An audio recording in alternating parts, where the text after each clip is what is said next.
So composing, remembering, collecting, recollecting, here and now.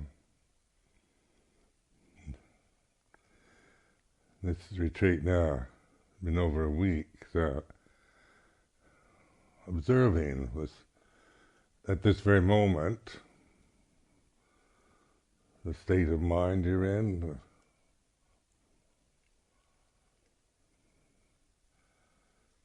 not to define it, but just be the observer. It's like this. See that there's a knowing, there's a kind of direct knowing, and then there's an attempt to maybe describe or define. The conditioning process, the habit tendencies are always to want to define or have a name for something or other. So in this practice is learning to just be the observer, the witness, Buddho.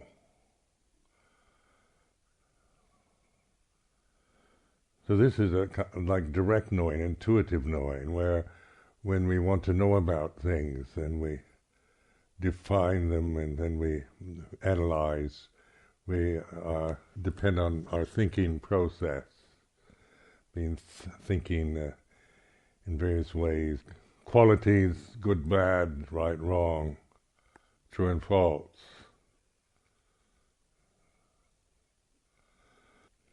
So this Buddho is not describing or judging, but discerning. It's like this, the mood, the mental state at this moment is like this, the way it is. And these words, of course, are merely functional in order to remind ourselves to just be with it, whatever way it is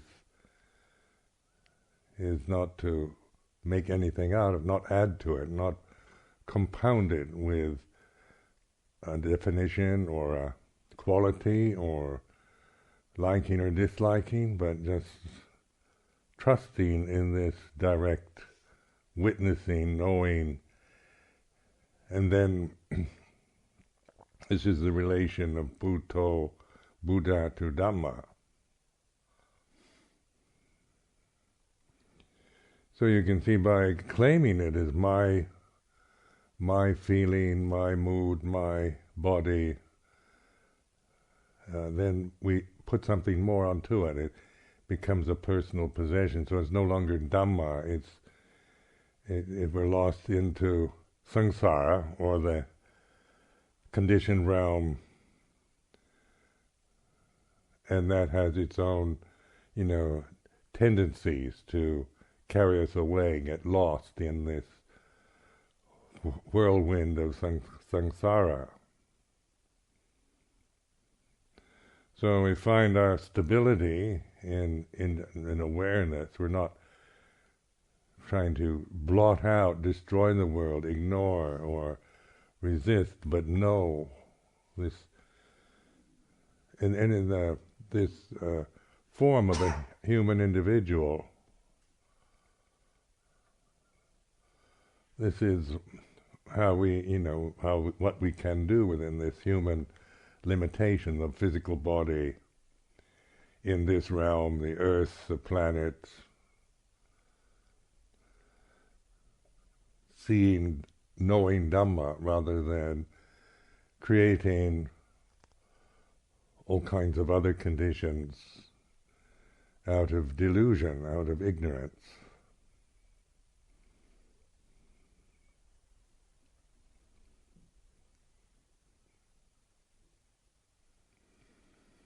So consciousness, the English word consciousness can be seen as knowing. And the conditioned mind is always knowing about. Notice the difference, knowing directly and knowing about something. So to know about things, we have a lot of knowledge having read books and received so much information, education, knowledge that we acquire at school.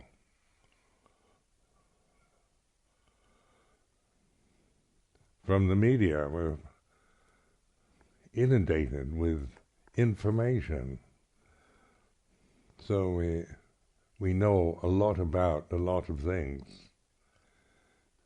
And then we tend to see ourselves, to know ourselves, we tend to start from ignorance, so we analyze ourselves, think about ourselves, judge ourselves according to the values of our particular culture. So this knowing then is not knowing about, but pure knowing. Because it's in the form, having a separate form, we know from this position. So we are not God, so we can't know from the macrocosmic position.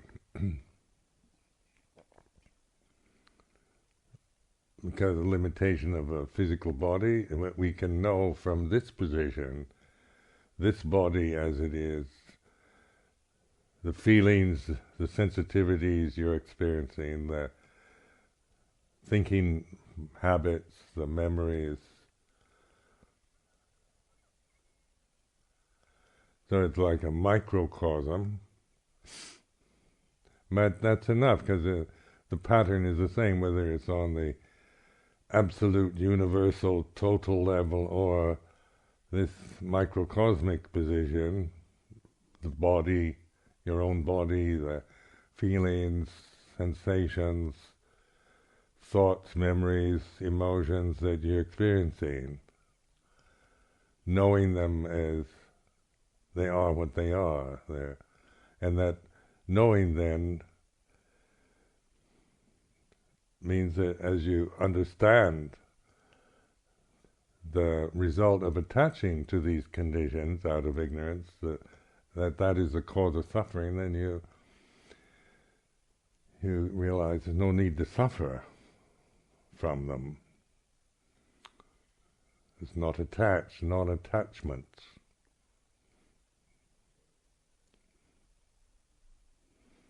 Now this is a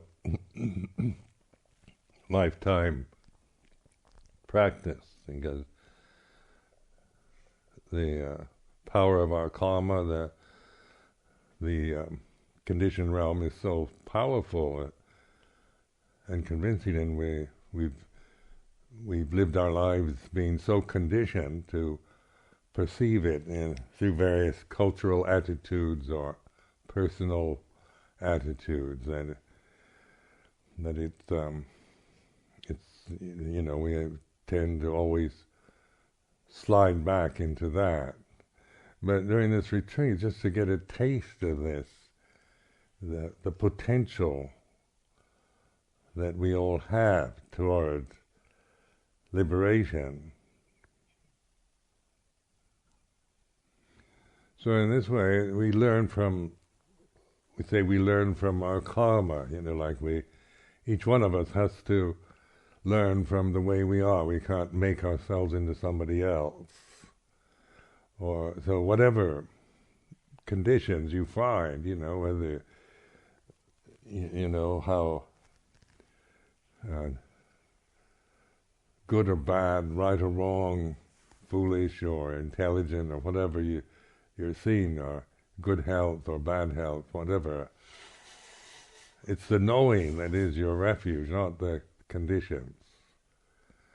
And always see that you learn from the way you are, the habits, maybe bad habits or whatever. We learn even from our bad habits, just by reflecting, by putting them in that position of objects rather than personal identities. Neurotic habits or even madness, or sometimes our minds go crazy, but even that is a mental object. Madness, craziness, if witnessed from this mindfulness, intuitive awareness.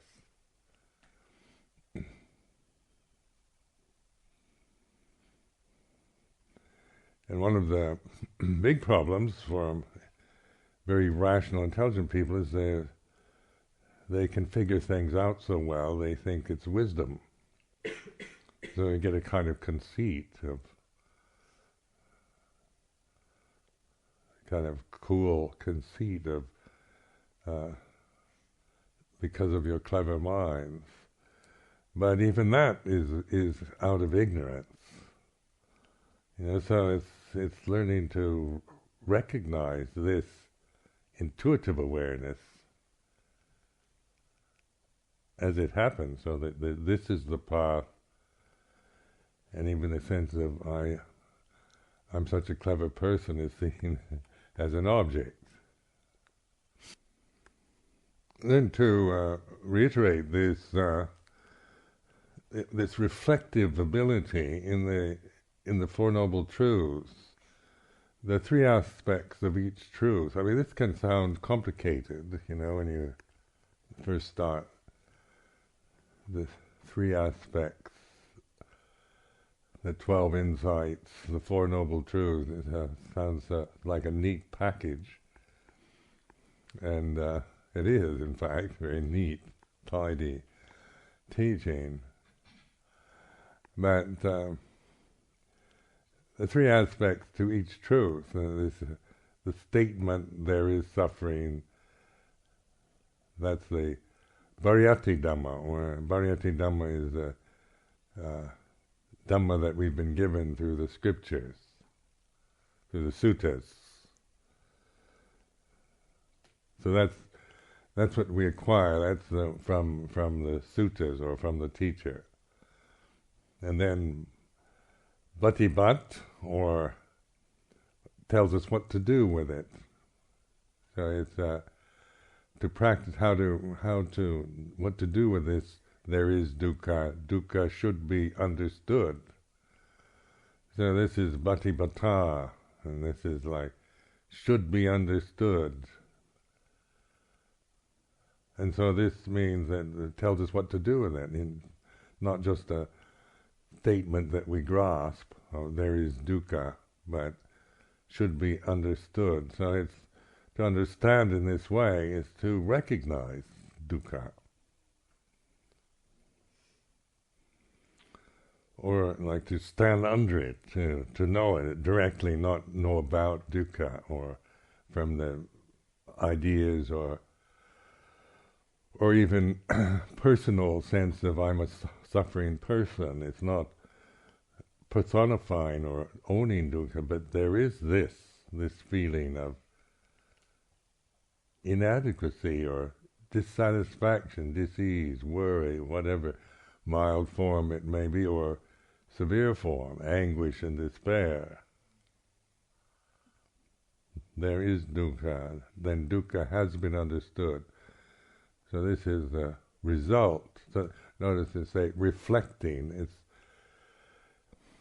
You're not just coming out of nothing. You have this tool, the Noble Truths, the statement, what to do about it, and the result of having done that. Dukkha has been understood. Now these are called insights. Insight knowledge. So there's, for each Noble Truth, this pattern applies. And that is 12 insights that when you've had those 12 insights, that's what arahantship is.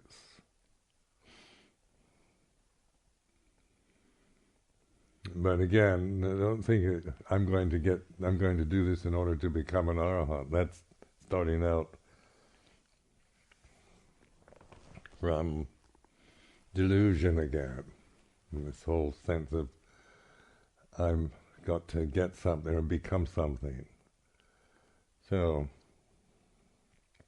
this reflectiveness is not, that when we start thinking about it, then we own it, we grasp the teachings rather than use them. So this is a way of knowing that isn't, say, acquired knowledge, but these particular tools, like Four Noble Truths, is a skillful means the Buddha gave us to use. But in itself, it's a convention not to be grasped as some kind of end in itself, or just to figure it out intellectually. Its purpose is to liberate us from delusion.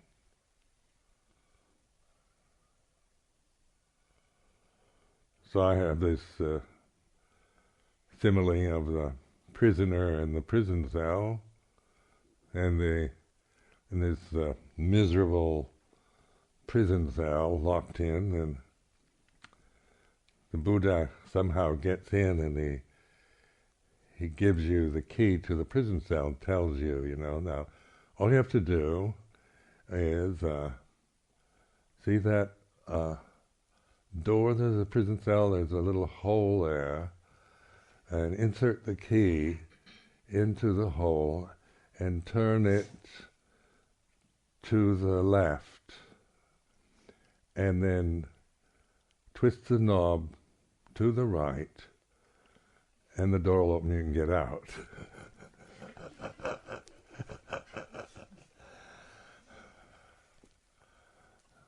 So the prisoner says, oh. He says, he was so stunned by the visitation of the Buddha that he didn't hear the instructions. So he hangs it up on the wall and worships it every day.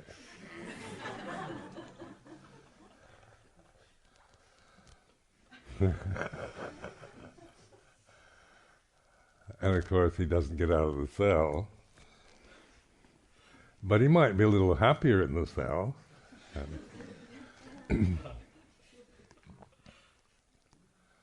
At least he's been visited by the Buddha, so that's something in itself. But he didn't quite get it. So then the next one, same thing happens, and he says, okay. Now, he said, the Buddha said, insert this key into the hole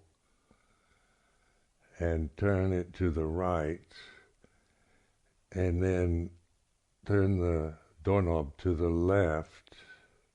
So he does that, but it doesn't work.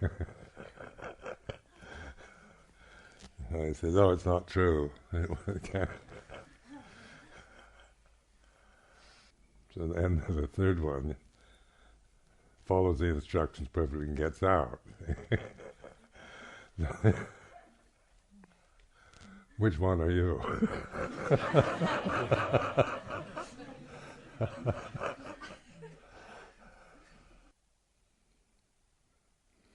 Now, considering the antiquity of this teaching, it's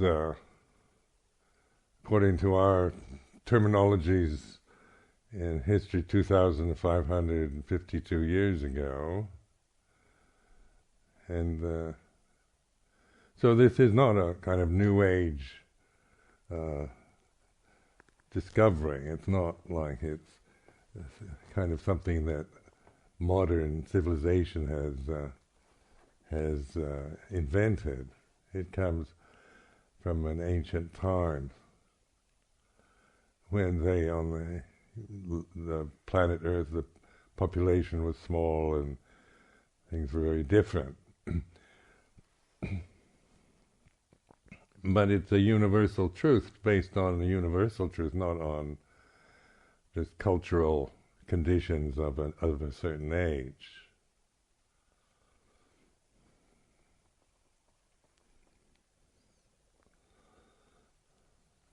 So that kind of gives me tremendous faith in it, because it was subject to so many New Age philosophies and psychologies and there's so many kind of different religions and cults and approaches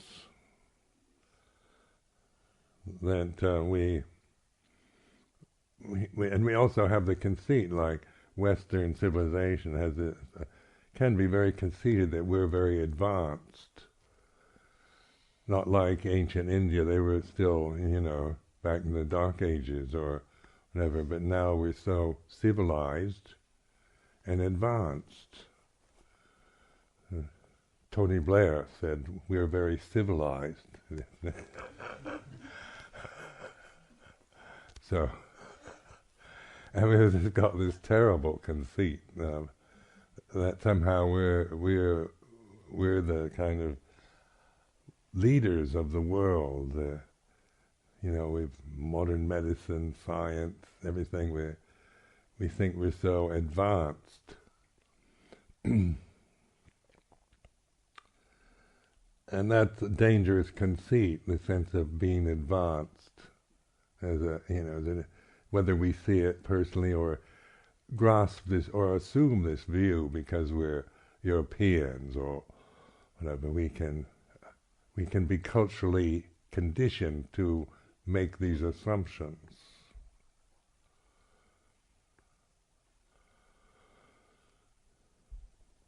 But this is where we, through mindfulness, we see the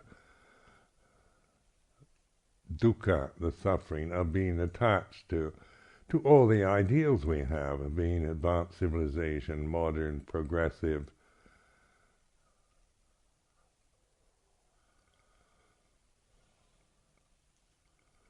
So not that these are wrong or, but the grasping of this, of anything like, or thinking that we're not,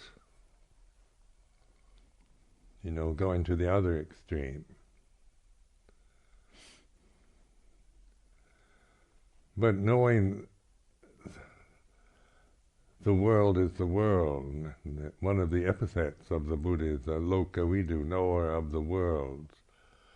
So, don't think that this is just for Buddha of the past. This is the awakened consciousness of an individual, knower of the world. And then see the world is not some external thing that you assume we're all sharing, but the world that most of us live in is in our own mind, isn't it? My world, my view, how I feel, my perceptions, my memories is the world I say that I live in. And we assume that we all live in the same world. But that's why there is, each individual, why it's difficult to understand each other, because we assume we're all living in the same world when we aren't. It boggles your mind living in a monastic community sometimes. We're living in the same world, but you end up realizing we're all living in different worlds. So this is an assumption, isn't it, that we're all the same. But we're same on some levels only, but and in consciousness is the unity of it. But in the bodies, in the thoughts, the thinking patterns, the habits, the tendencies, the karma, we're all different, significantly different from each other. And those differences affect how we see ourselves and each other and the society.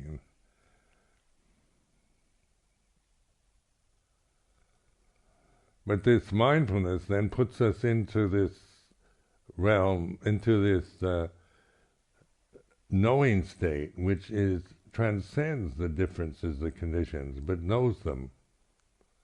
See, we know them in terms of what they are. All conditions are impermanent, rather than all the conditions are mine.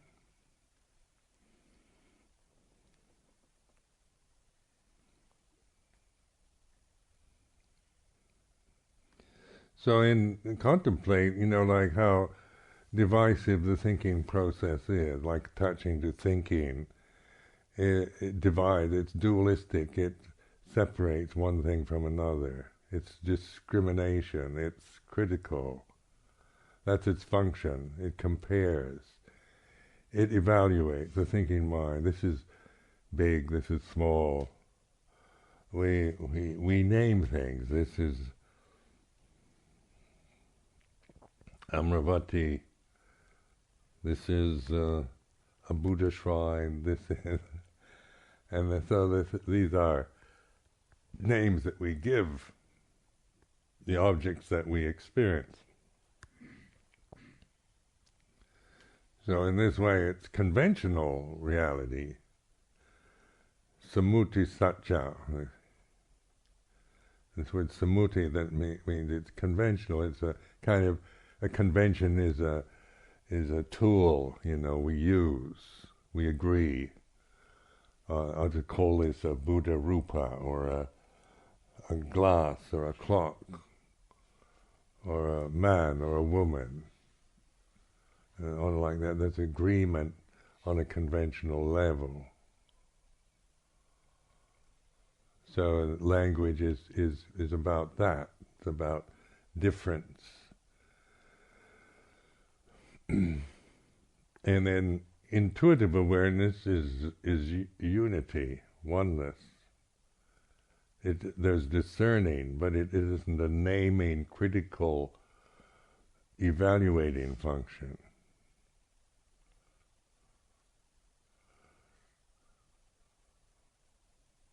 And this is panya, or wisdom. Yeah. Pali word panya means wisdom, to discern. Non-attachment is like, attachment is like this. Attachment to conditions. Non-attachment discerns a difference, discerns when there's desire and non-desire. Discerns dosa, anger, and adosa, non-anger. It's the knowing, discerning. It's not saying non-anger is better than anger. It's kind of pointless, isn't it? But it discerns the result of attaching to angers like this. Non-attachment is this. So it's not critical. It's just discernment. Or like, putting your finger in the fire. You don't. When you realize how painful it is, you remove it, and then you know that you're not going to intentionally put your fingers in fire again, because the result of doing that is it's painful, and you don't need to do that. It doesn't mean you have to completely wipe out fire, because fire has certain, it gives us light, all kinds of good things. The fire is not the problem, it's ignorance. So if we say, well, we've got to destroy fire, how are you going to destroy the sun? But if you just stop misusing it and burning yourself with it.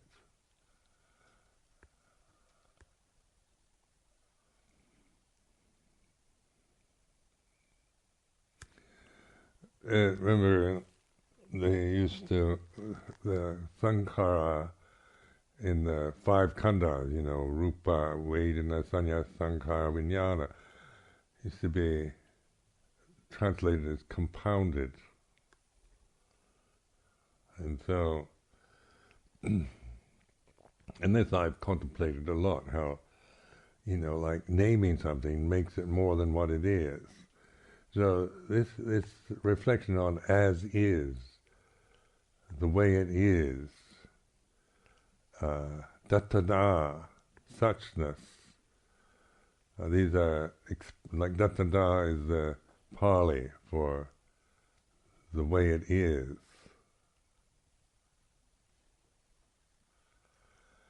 And they remember when I first became interested in Buddhism, and then the Zen books that I would read talk about suchness, and I could never quite figure that out.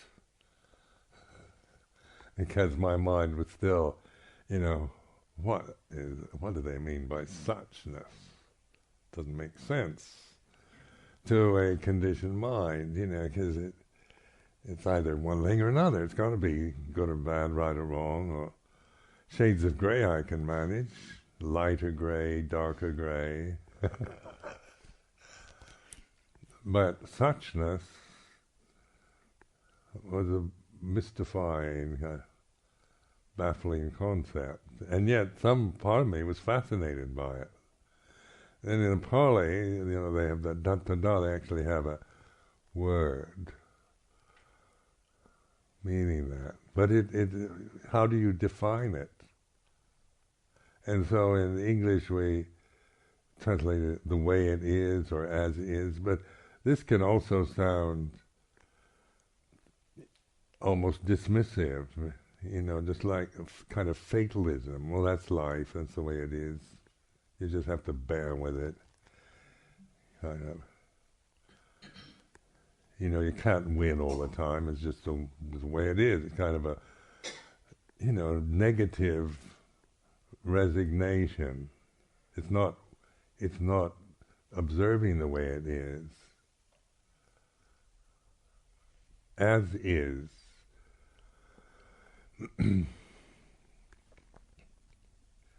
In Thai they say Benyang Ni Eng, and then I remember Buddhadasa, Ajahn Buddhadasa asked, if he was put on a desert island all by himself, what would he want to take with him? And he said he'd have a little kind of medallion around his neck saying, the way it is. That's all he'd need. That's quite interesting. Da-da-da, or Benyang Ni Eng. That is, because that's a reminder, if you're on a desert island, what are you going to do? Desert island, they have this program on the radio for, they get people, what would they take? Because they always give them a complete set of Shakespeare and a Bible.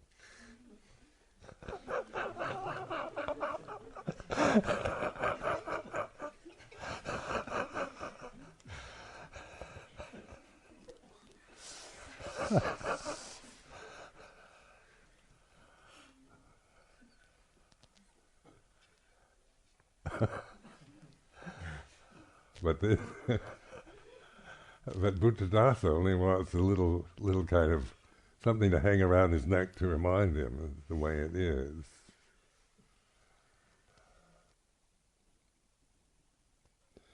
So the way it is not resignation or a put down or a negative. It's an alertness, the way it is now. Da-da-da, now, the way it is. Use it as to remind, that be the knowing. It's not a negative resignation to fate, but it's a way of training oneself to observe, not to always project on everything your own reactions, but just to notice this state of pure knowing, attentive knowing, observing.